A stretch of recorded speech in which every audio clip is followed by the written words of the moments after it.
So today we are going to be working on the engine undertray, or some people may refer to it as the splash shield. I'm going to tell you about the benefits of this splash shield to me and what I use it for. I think it's very important to understand what is it for, because I've been online and a lot of people have misconception about it, and actually they recommend that you should remove it. I don't know why they're saying that, but basically some people saying it could fail MOT. Now, if you don't know what MOT is, in the UK here, you have to take your car once a year to a test center to test if your car is roadworthy, basically. And some people say that if you have your the undertray, you're gonna fail the MOT. This is a myth, okay? This is 100% not true. I have never ever took the undertray of the car before going to MOT. Now, most of modern cars like this one, or high-end cars like this one, they do have the splash shield. The reason why they have that is to stop the water and moisture coming up. Now, since this is an off-roader, it will stop the water from coming up and damaging, of course, all the electricals, like here, for example. And also, it stops the rocks from hitting the bottom of the engine, which is where the oil tray is. Let me show you.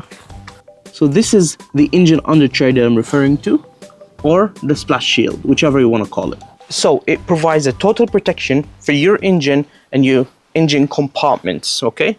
Now, some people will advise to you that you should just remove it. It's in your way every time you do a service. And some people will say that there's no use for it. No, this is very wrong. You have to have the shield to protect your engine.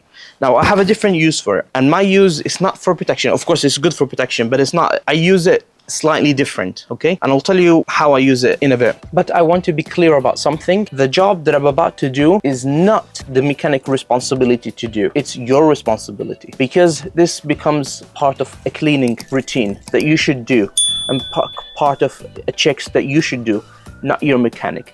Now, if your mechanic will do the job, hooray, you have a good mechanic. But this is not the mechanic job to do. So you have to get down under the car and do it. And you can do this job with the car raised or not raised. You can put it on off-road height and you can do the job. You don't need jacks, okay? I will be using jacks, but you don't need jacking up the car and putting jack stands to do the job. So the engine undertray helps me to know if I have any leak under the car or not. So let me show you why I like to make sure that the engine undertray always clean. So every few weeks I come here and I take a look on the car, under the car, and I make sure there is no oil marks. Now, of course, since this Range Rover is very old and, well, do you classify it as classic? It's a classic Range Rover? I'm not too sure. I think the classic Range Rover is the one before that. But anyway, since this Range Rover is very old, of course, all the rubber seals are going to start wear out. And this is where you may get a mist of oil leaks. So around the rubber, so imagine you have a piece of rubber, and around it, the oil could start leaking out. It's not going to be leaking out in a major quantity, but just enough for me to notice, and I can replace these gaskets. Because as you all know, after some time, these gaskets will turn to rock and it will stop doing the sealing job, basically. Wow, wow, can you see? It's so brittle. Yeah. So brittle. That's, oh my God, can you see it? It even ripped. Yeah, rubber doesn't do that. Yeah. Rubber, this is not plastic, this is rubber. Yes. It's supposed to be, you know, malleable, is that the word? Yeah, malleable. So if you remember, in one of my previous videos, I replaced the power steering fluid, and by mistake, I dropped power steering fluid on the engine bay. Stop! And of course, when I washed it, all of that dripped into the undertray. Wow, that's hot. I can feel it. So after some time, the mix of water and the mix of oil, and on my slopey driveway, I start to see oil coming down. I couldn't differentiate between power steering fluid and an engine oil. So what I had to do is take the tray out and clean it, just like this. I usually start from the back. For me, there are 4 screws. So let's see. That's 1, 2, 3. No, that's the 4th one. I'm expecting a lot of oil on it. Let's see. Yeah, as I thought so. It's full of oil and water. So all of that needs cleaning. I need to clean all of that. So I'm just gonna get the cheapest washing powder and I'm gonna put it on top of the oil. That's gonna soak up all the oil because it's very deep in the foam, embedded in the foam. So that needs proper cleaning, just like that. And I'm just going to leave it to settle 10 minutes like that. So while I'm having the washing powder doing its thing on the engine tray, I'm going to go under the engine. I'm just gonna give it a good wipe and just make sure we're happy with everything and there's no power steering fluid left over there. Because you don't want to mistake power steering fluid with an oil leak, you know?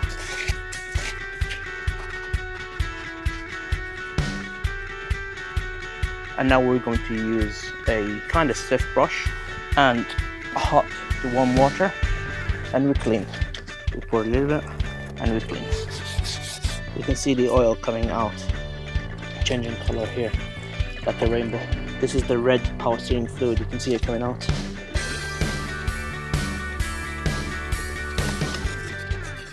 So now we are going to use foam engine degreaser. We're going to use that to continue the job with hot water, more hot water.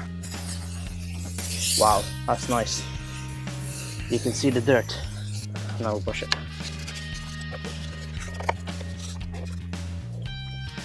Let's put more foam. That's so satisfying.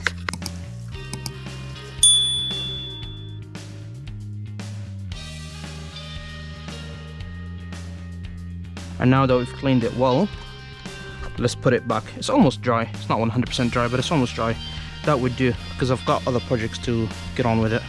So let's put it back. And now, if we have any leak or anything like this, we'll be able to tell if we have, you know, with oil stain or whatnot. So firstly, we put the end two taps over here, like that. Put them in, like that. I don't like to over tighten these because it's so plastic. That's enough. And then this one. And then this one. Here.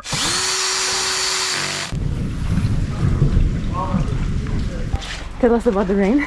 So I was saying, I'm so glad I managed to get the thing. Yeah. Over there, this was getting blocked. We almost had flooding in the garage. There's a lot of lightning strikes outside. A lot. Let's see if we get anything now. So that's working. Perfect. That's working. The other one, oh my god, we almost. Wow. You mean the drain, yeah? Yeah. You're absolutely. That was like scary. We were so lucky to get out and take a look at the drain. The drain. I'm just seeing lightning behind you. Yeah. That was very lucky, because if we didn't notice, we could have had like a bad flood.